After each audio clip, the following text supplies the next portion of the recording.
All right, we're live. I just introduced myself. I am Mikey Pruitt. I'm the MSP evangelist here at DNS Filter. I'm here with Mike and Marlon Gutierrez from 210 IT. I'd like to welcome everybody to the one of the MSP spotlights that we've been doing, and just take a second to introduce yourselves, Marlon and Mike. Hi, thank you, Mikey. I really appreciate you just kind of putting this on and having us here today. My name's Marlon Gutierrez. I'm CEO over at 210 IT, and we've been doing this for a while now. And Michael here is my brother, and he's also a managing partner. And so, yeah, I just want to introduce Michael. Hi, Michael Gutierrez. Nice to meet you all. You can tell that Marlon is the loquacious one. So let's actually start with that. We were chatting earlier. You guys have, I guess, grown up in IT together. Let's start there and figure out like how this journey culminated into 210 IT. Like you guys were, I don't know, doing LAN parties at your house, or how did this tech journey get started? Yeah, I can start it off for a little bit if you want, Marlon, since you go for it. You can talk on the next part. But for the most part, yeah, we both started right out of high school. We actually started our company. It was called 210. Before it was 210 IT, it was actually called MMG Computers. So we actually started. Marlon was actually 17 at the time, and I had just turned 18. So he was still finishing up high school. But prior to that, he was actually working at a small computer shop here in San Antonio, and had the opportunity. One of the owner that he was working for, he would work after school and things like that, and on the weekends, whenever, just kind of odd hours for that owner, and was presented with the opportunity to take over and sublease the business because his family and stuff was growing, and so he had the opportunity to kind of step away. And he mentioned, "Hey, well, you've been running it for the last few months and whatnot, kind of on your own. So why don't you do it?" I was actually working at a competitor's computer shop at that time, which they were just doing a lot of custom built systems, things like that. And so he told him, he was like, "Hey, why don't you bring your brother over and y'all run this?" So we were actually still living at home with our parents. I had just barely graduated working over there. Marlon was about to graduate. And so we kind of just started it from there. Still living at home, and grew kind of a break fix model and custom built systems. We started in the year 2000. So we thought the world was going to end at that time. It didn't. So 1999 rollover. Yeah, I remember that. So we kind of got our feet wet and started doing that. And so over the years, right, up until about 7 years ago, we kind of transitioned into 210 IT. Looking more at managed services for small to medium businesses, people that actually needed more proactive support instead of just break fix, right? So as we started moving over to that model, we actually realized that we needed to. That's when David, another business partner, actually had joined into the team when we merged. And so yeah, there's 3 business partners right now, and right now we've grown tremendously in the last couple of years, 2-3 years, and that's where we are now. I don't know, Marlon, did I skip over anything? Yeah, no, that was all good. I'm curious, the origin story. Yeah. What were some of the pain points moving from that break fix model to the MSP model that you currently have? Oh yeah, so that was a lot of the mindset, right, that comes with clients you don't realize as a business owner that you always try to help the client and do everything for them, but shifting that mindset from going to a monthly recurring model to where you're paying for a proactive approach and you're paying for service instead of just like, oh, it's broken, let me go ahead and fix it. I think that was kind of the biggest shift, because a lot of our clients just called us when something broke, right? And they didn't see a need for it. So kind of educating the client into a lot of the new cybersecurity threats, which is where, DNS Filter has played a huge role in helping with that sort of thing, and a lot of other tools as well. But showing the client like, hey, look, we can isolate, we can protect you, time wasters, things like that your employees are wasting on the internet. We can block those sites and all things like that. It just comes down to education. So I think that's where a lot of the biggest shift was over the years from changing. Yes. Have you found a lot of success in that kind of education model? I hear that a lot about just incorporating training and education into your sales, essentially. Is that something you guys tend to do? We're trying to, yeah, for sure. And that's one of the things that even in the material that we're working on right now, the marketing material and things, stuff on our website, emailing the clients and stuff, educating them to do that as part of the marketing as well.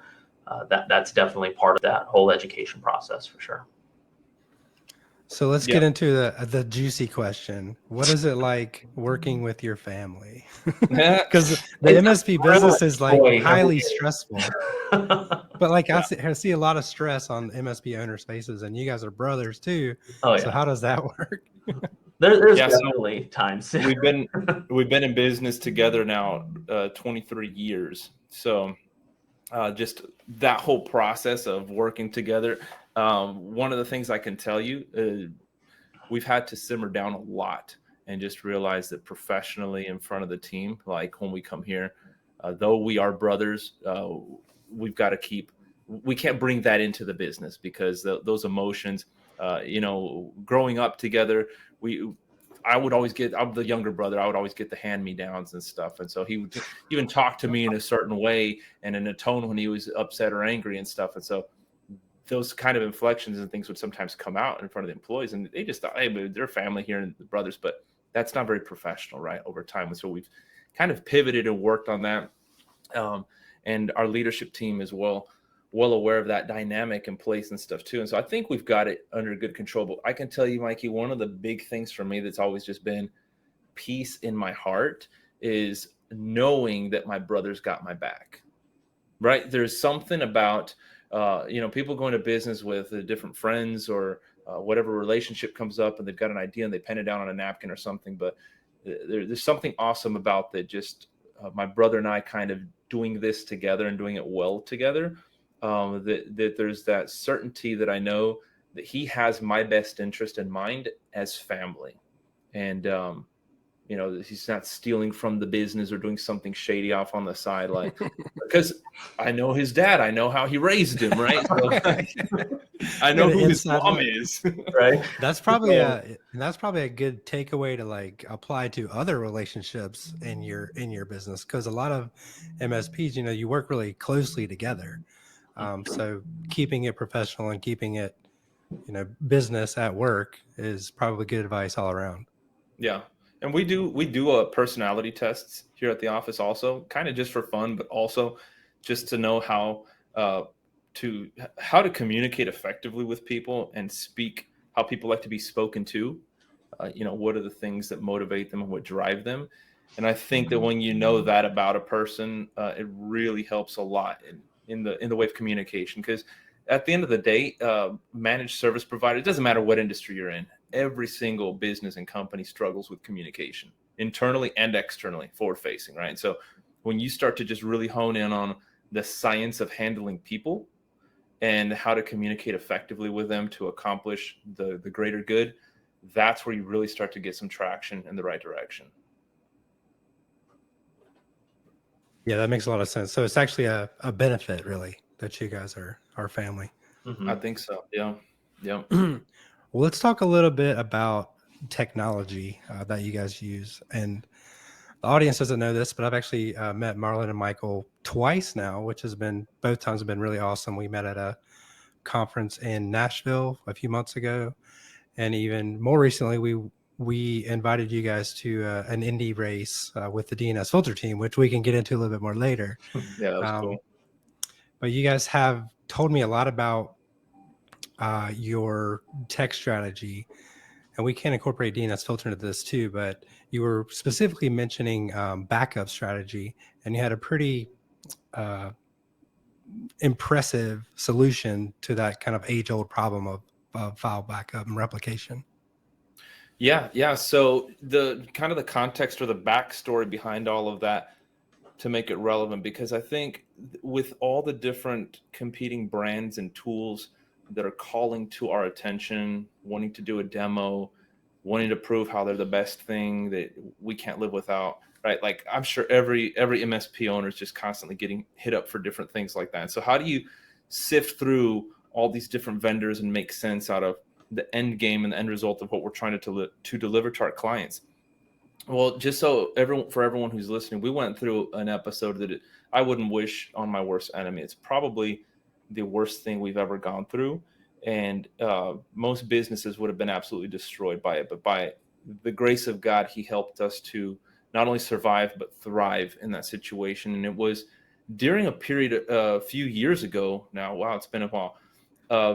Where these different ransomware threat actors, instead of going, they were always going for the mom and pop shops and things like that, but there was this huge crosshair that suddenly came over the top of RMM tools. And there was an episode where SolarWinds and Kaseya, y'all remember all that stuff, happened with them. Well, this was a little bit even before that, about 8 or 9 months before that. We were using a product at the time that one of the biggest names in the industry as an RMM tool, and they set us up with their product. They wined and dined us. They took us to Florida. They showed us, just everything, how awesome it is. They set us up with just kind of their cloud hosted version. I would call it like just a vanilla setup, right? Just kind of out of the box.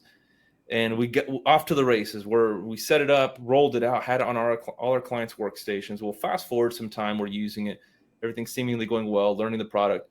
And one day, Michael, David, and I are sitting at a restaurant, and our phones just start to blow up. I mean, text messages, 2 and 3 phone calls at a time, each one of us respectively. Office is calling us. Something's going wrong. Something's happening. What's going on? Come to find out, all of our clients simultaneously are going offline. At that time, we had over 120 clients, managed service accounts. This represents over 2,000 endpoints that I'm talking about. It's a lot of computers that are going offline for us.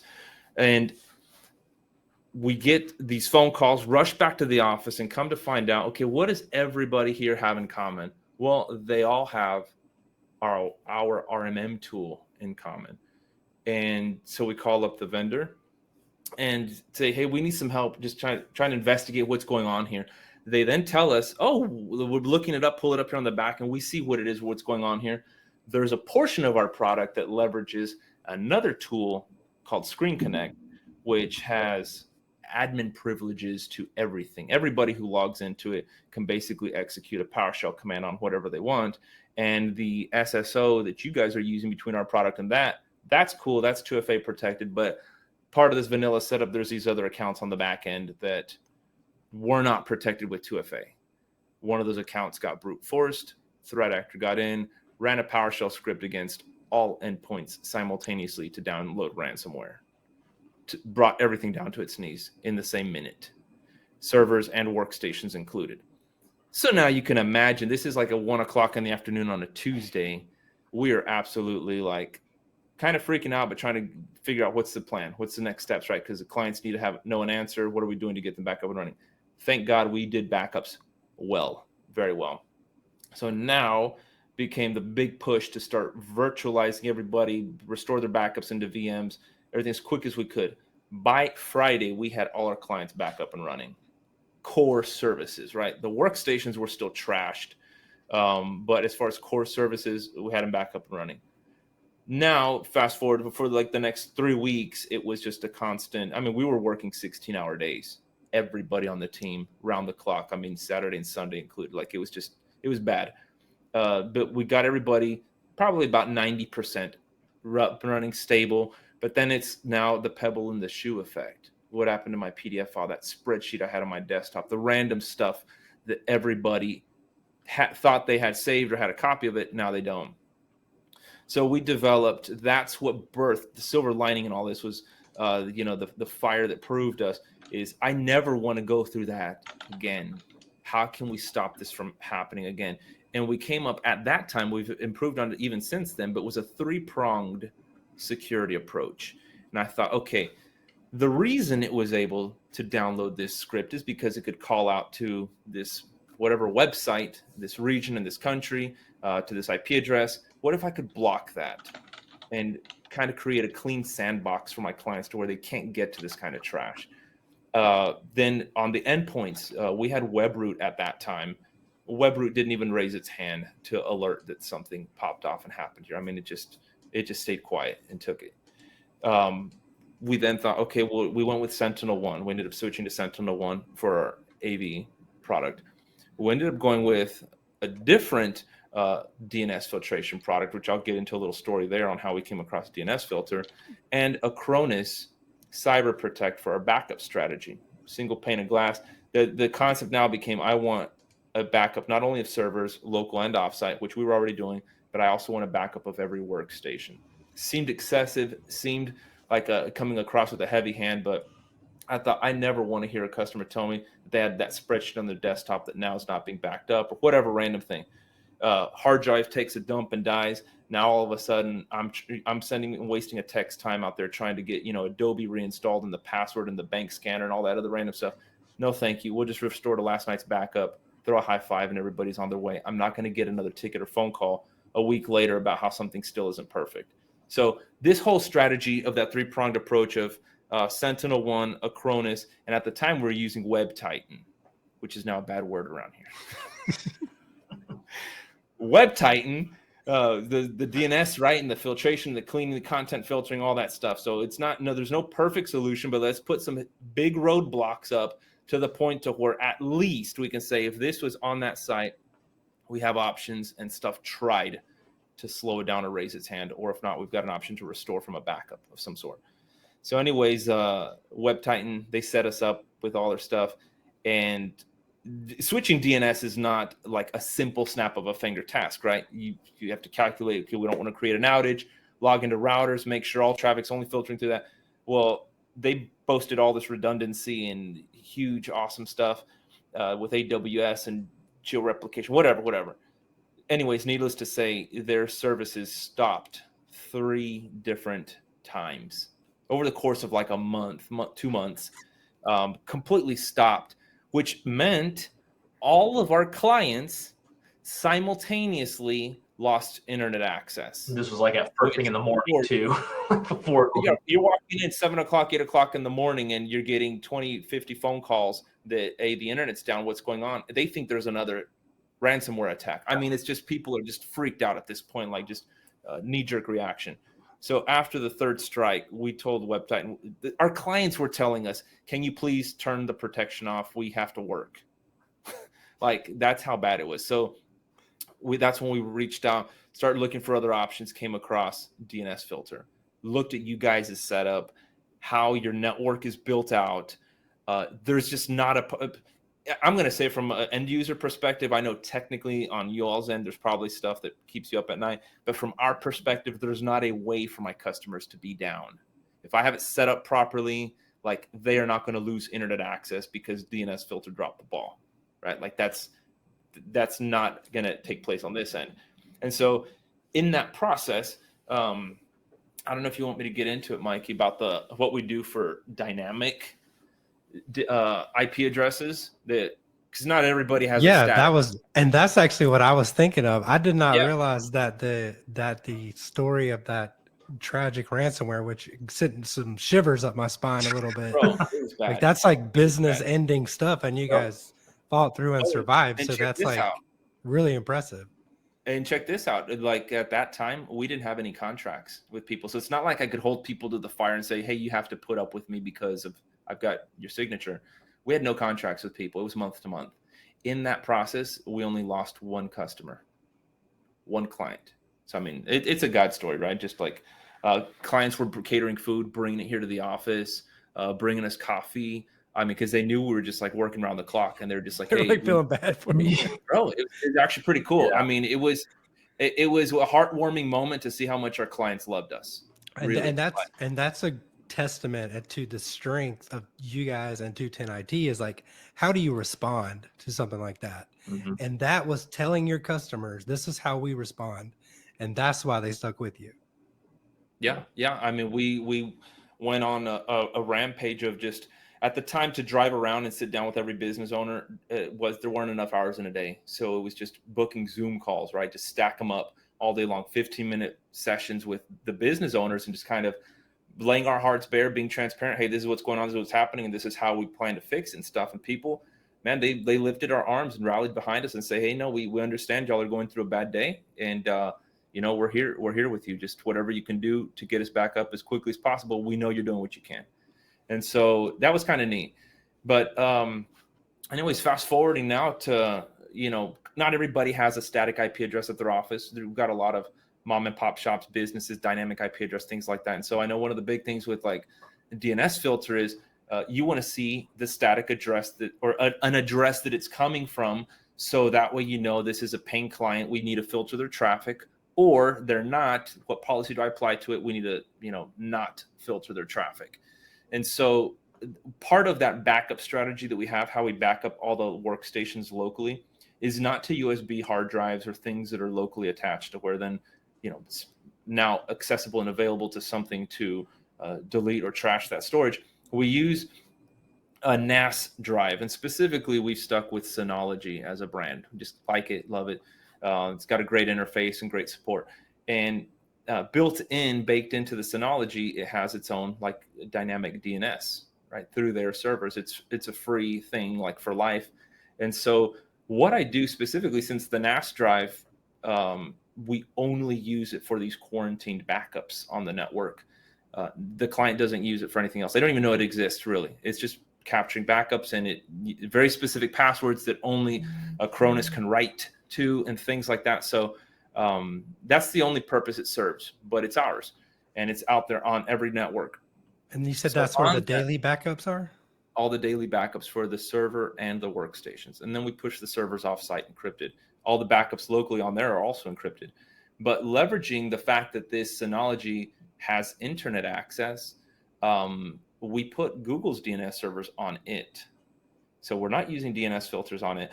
Google's DNS, so that if the IP address of that office changes, that device can still get out to the internet and resolve DNS. It can then use its dynamic DNS to reflect the new IP address of what the office changed to. And that dynamic DNS name is then what I put inside of DNS filter. So it'll report back to DNS filter whatever that number changed to, and DNS filter then lets the whole office back online because the address is now approved coming from the right IP address. So that one little device is kind of sitting behind that network, making sure it's got accurate information. And since it's not an end user workstation, the surface attack area is smaller because nobody's browsing the internet on it. Nobody has access to it, but it can phone home and report an accurate number. And so we leverage that little bit of technology to tell DNS filter what that new number is. And it's worked like a charm. I mean, it just works, right? And so for clients that are smaller offices, they don't want to pay for a static IP address. We've got that in place with the ISP, right?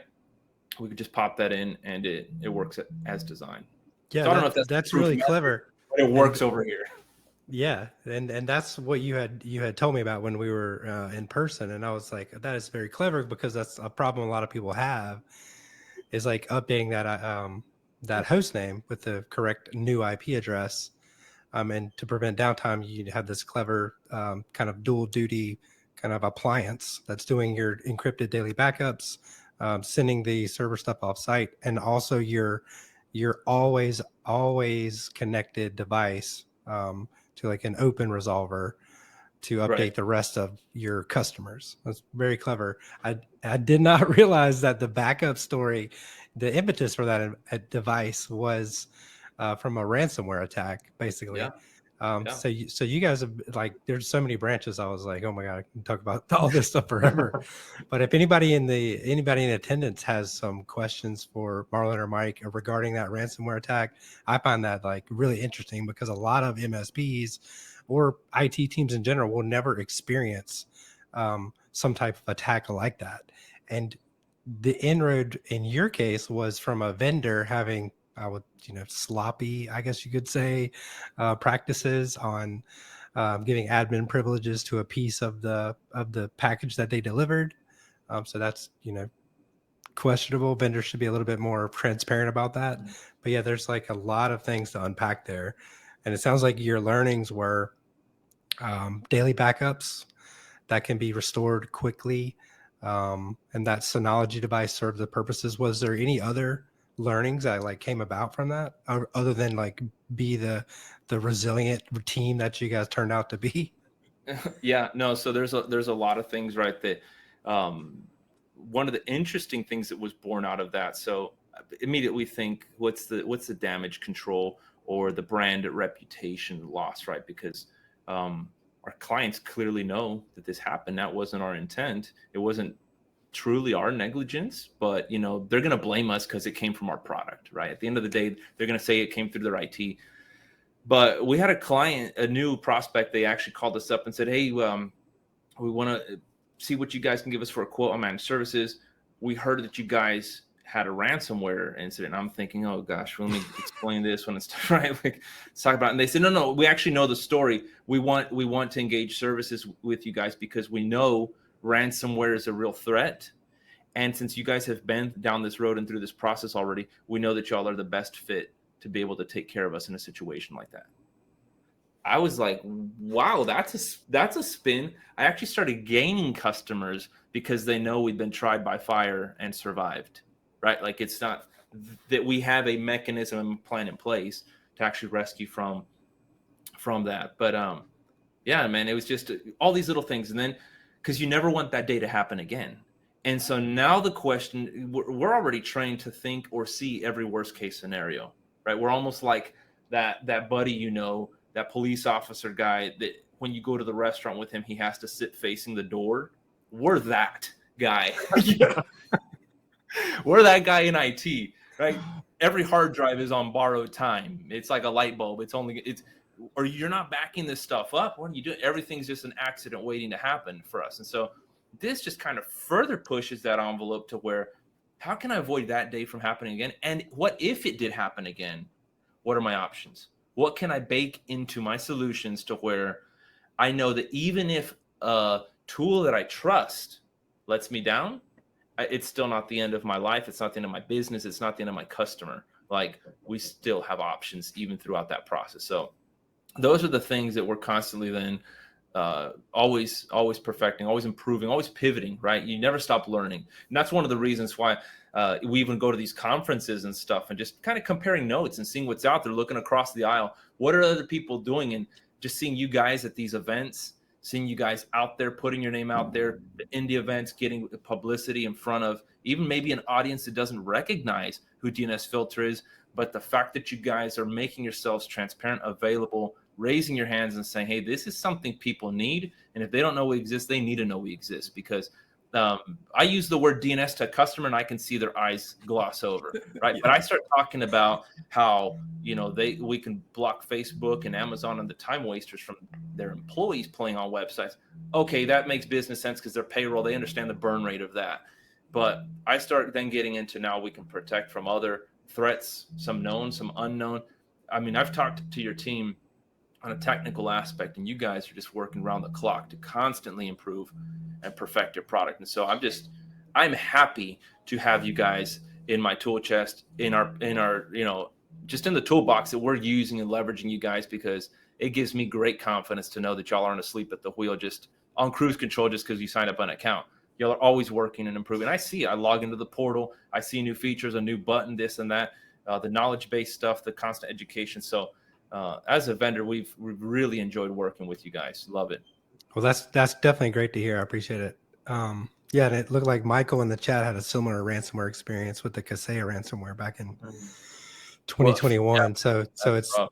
More common than it seems. But you also mentioned something there a second ago about conferences, and I actually met you guys first at the Robin Robbins conference in Nashville, and you were telling me that you guys were kind of have a renewed focus on marketing and sales, because of Robin Robbins.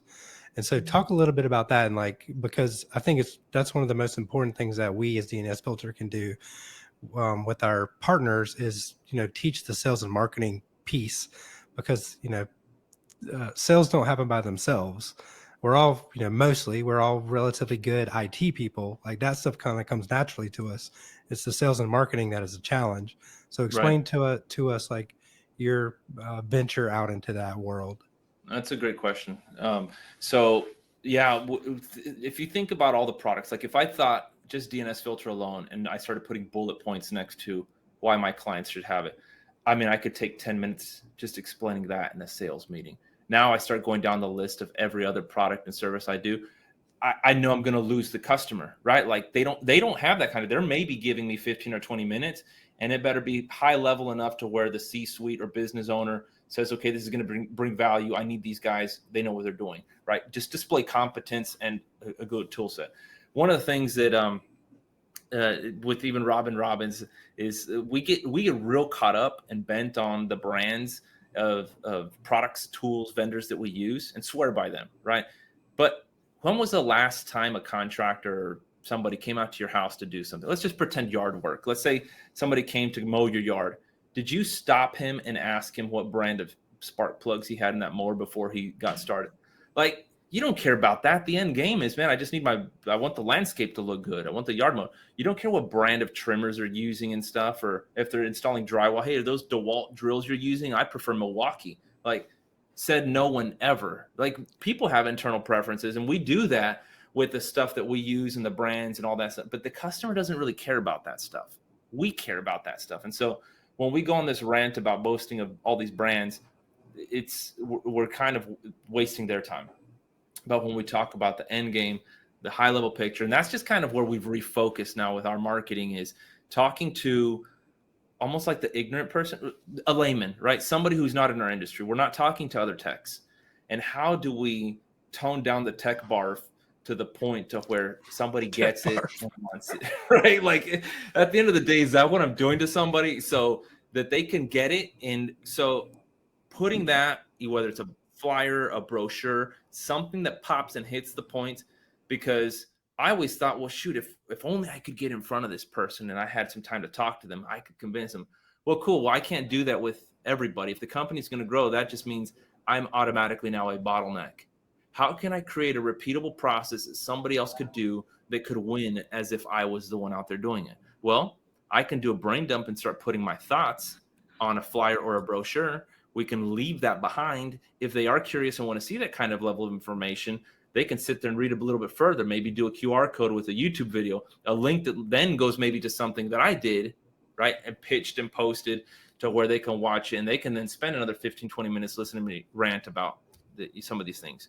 But that's really the focus, is what's your elevator speech?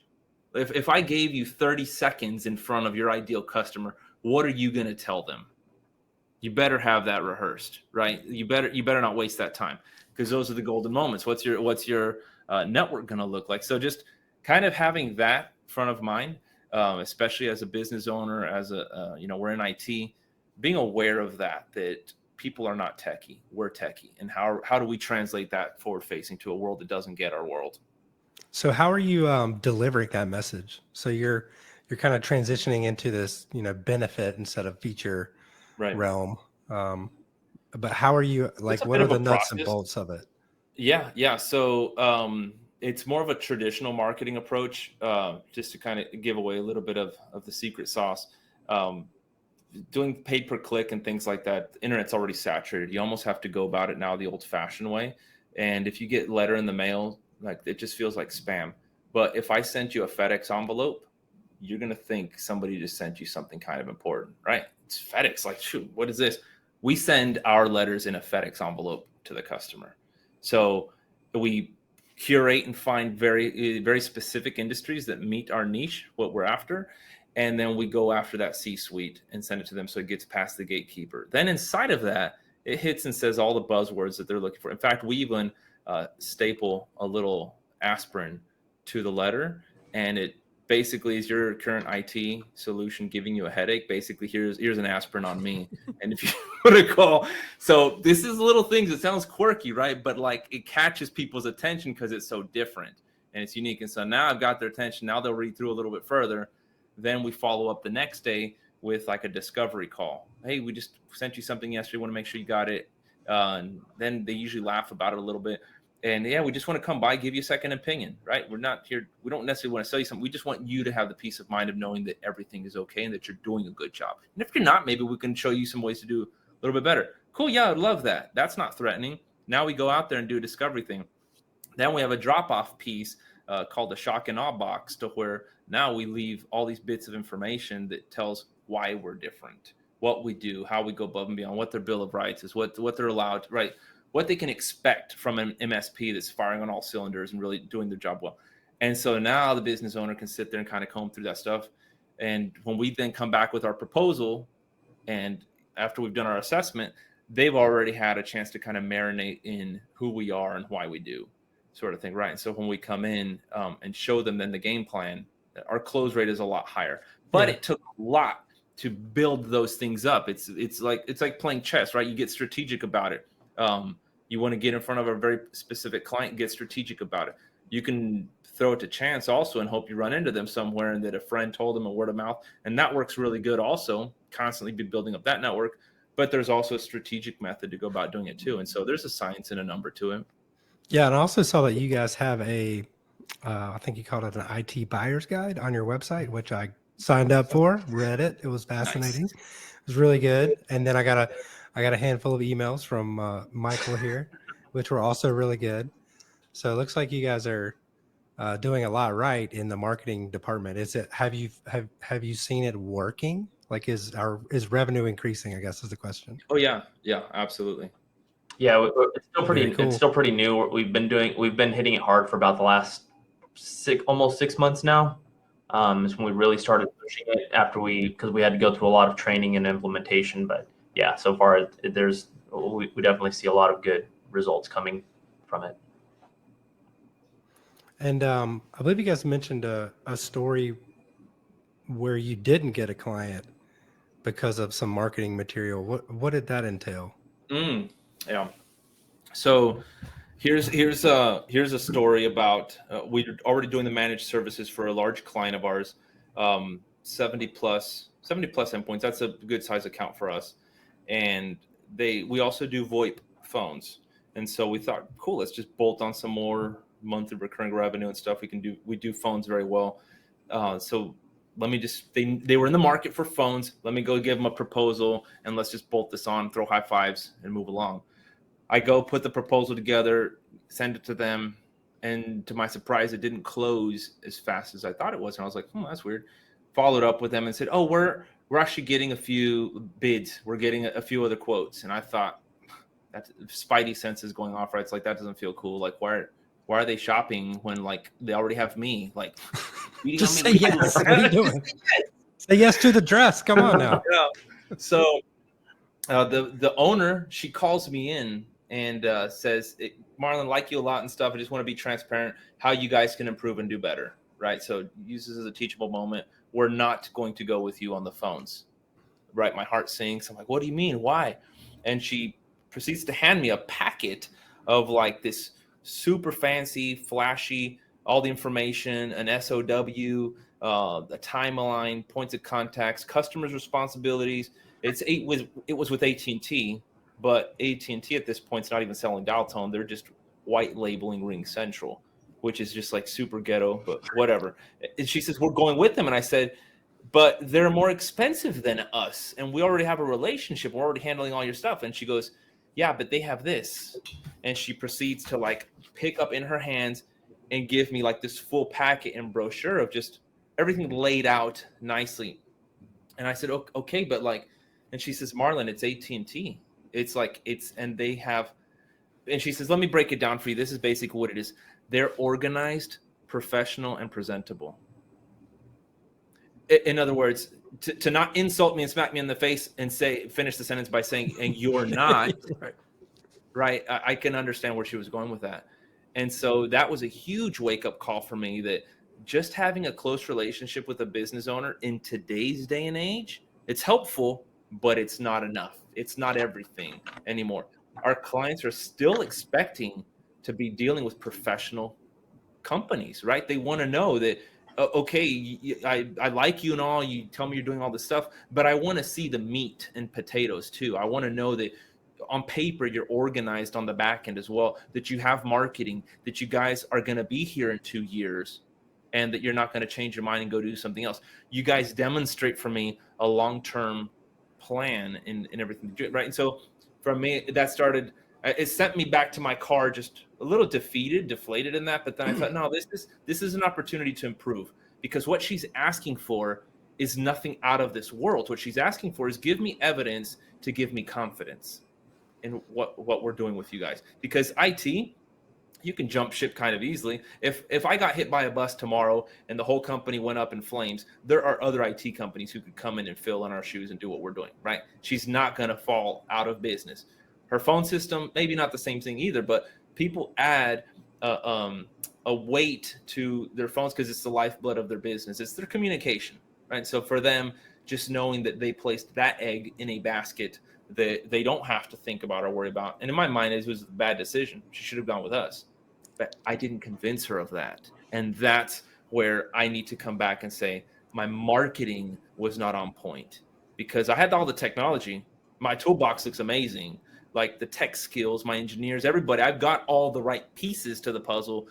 My marketing piece didn't convince her. And that's not her fault. That's my fault, because I can fix that. I can change that.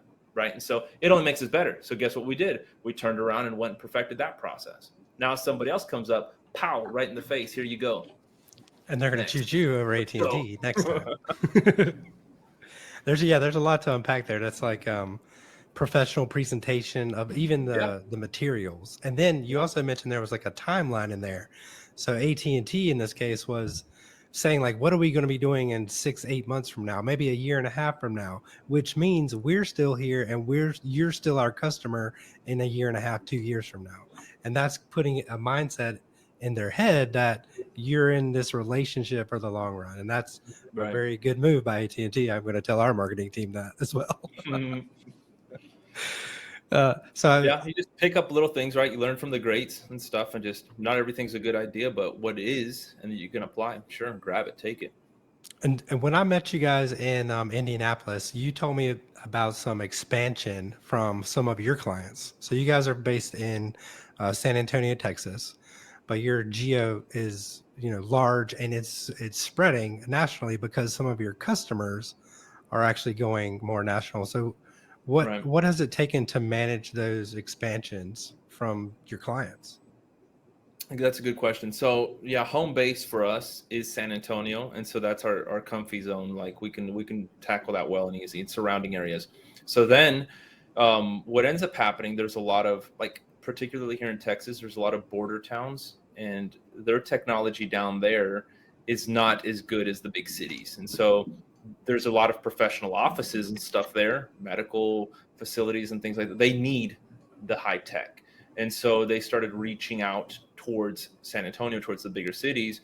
And of course, we've got referrals then, word of mouth and stuff, that we picked up then a lot of clients in the border towns, going all the way up to Dallas, Amarillo, El Paso, Houston. So we started noticing that our net started to, the stakes of our tent started to be expanded as our customer base and referrals, because then it became, sure, Houston's just a few hours away. Dallas is a few hour drive. Sure, we can tackle that, especially since we know in IT so much stuff we can do it remotely. But then we also have a team and the vans and the installers to where if we needed to roll a truck and do something, we could be there by tomorrow in, same day in a worst case scenario. But if we can be there by tomorrow in a normal scenario. And so Texas became our comfort zone. Well, then we have clients that are extra ambitious, and they started building offices in other states.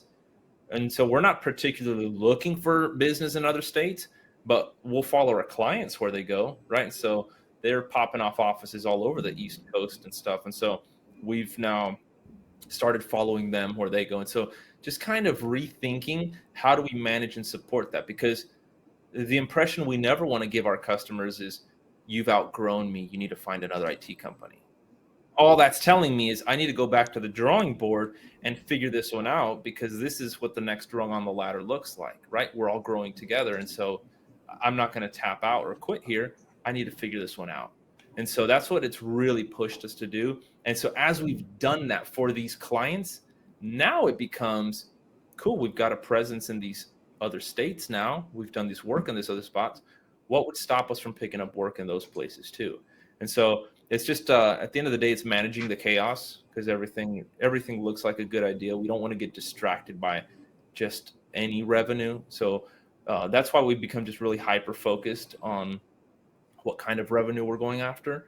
But if that pops off in another state, now with confidence, we can say, yeah, we've got a system for handling that. We can process that now because, by way of example, we've done it this many number of times. And it's helpful for our clients too, because then we've got a point of reference on, yeah, we almost make it look easy now because we've done it a few times. Yeah. And that's part of the whole presentation aspect. Yeah. Like they don't need to see the hard parts or the tech stack and all that stuff. They just need to know the end result is they're secure and you're available if you're needed. Yeah. Yeah, for sure.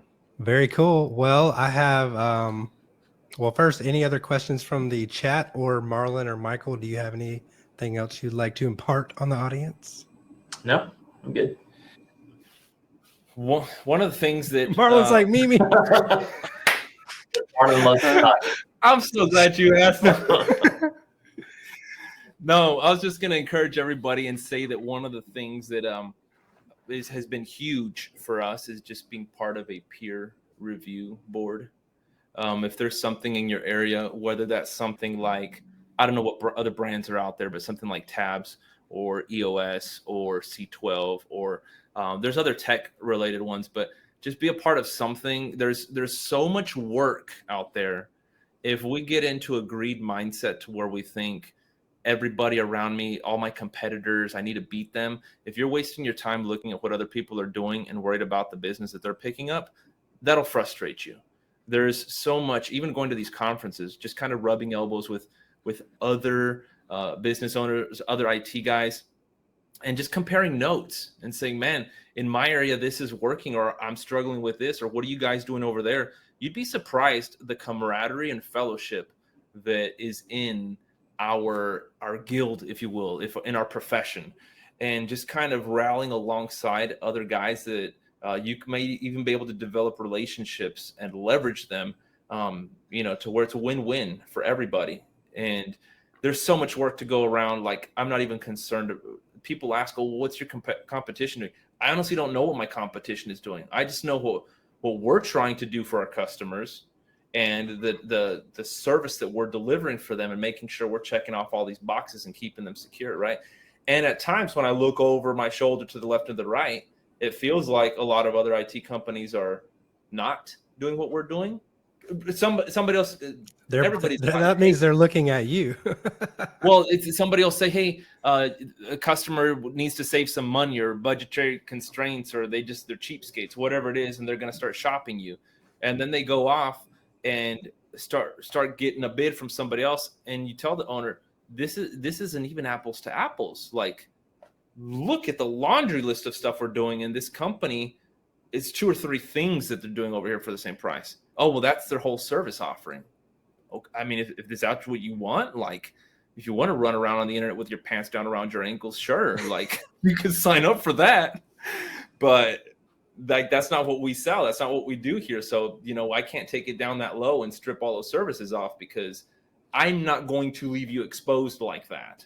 But they will, and they'll take your money all day long. And so just kind of, making sure that we're taking care of our clients. And for me, DNS Filter has been one of those things. It's like, we turned it on, we committed with you guys, and I've never looked back since, because y'all have done us well and just made us proud. So love you guys. And even, you guys reaching out to have this little session together and stuff has been fun.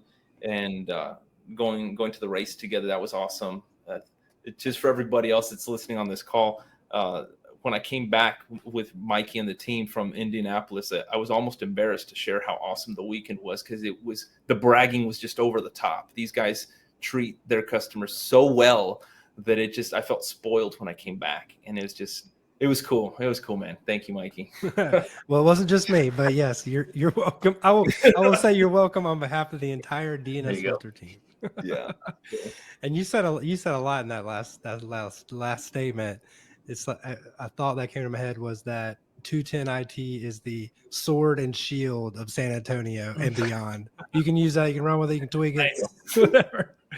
But yeah, like, congratulations to you guys. Like, it sounds like you're just getting started on your path to even more success, and just congratulations. And I wanted to let everyone in the audience know, and everyone listening to this in the near future, that DNS Filter has launched our partner portal. You can get it at partners.dnsfilter.com. I'll share the link in the chat. There's training courses there. You can get your techs or yourself educated on the ins and outs of using DNS Filter. There's a community forum. You can communicate with others like Marlon and Mike here and other partners that we have in our program. And then there's also some enablement material, things you can download and use to hopefully professionally deliver the message to your customers, at least for the DNS part. And then we're going to continue to grow that library of assets for the training with sales and marketing training, some kind of troubleshooting training, and then enable the enablement material to just provide more, basically become your design department in certain ways. So that is open to access. To log in, all you have to do is use the same credentials that you have with app.dnsfilter.com, and you can log right in there and get started and go check it out. And I just want to say a big thank you to you, Mike and Marlon, and big props to 210 IT. Thank you. Thanks, brother. Appreciate it. All right. Well, everyone, have a wonderful day. See you next time. Bye. Take care.